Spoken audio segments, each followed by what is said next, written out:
Hello everyone and welcome to Delft Stack. If your Android phone keeps showing a no app found to open URL error whenever you tap on a web link, it usually means your device has lost its default browser settings or an application's link preferences have become corrupted. I will show you exactly how to fix this annoying glitch right now. Let's get started. First, the most common reason for this error is that your phone simply does not know which web browser to use anymore. Open your Android Settings app and scroll down to the Apps or App Management section. Look for a menu called Default Apps and tap on it. Tap on the Browser App option.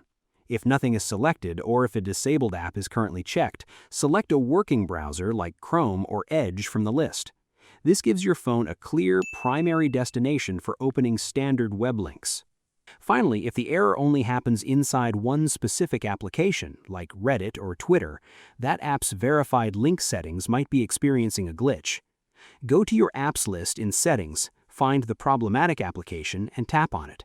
Scroll down and tap on Open by Default. Look for the toggle switch labeled Open Supported Links. Simply turn this switch off, wait a few seconds, and then turn it back on.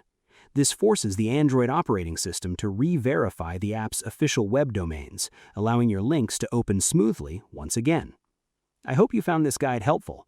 Please like, share, and subscribe for more technical tutorials. Thanks for watching.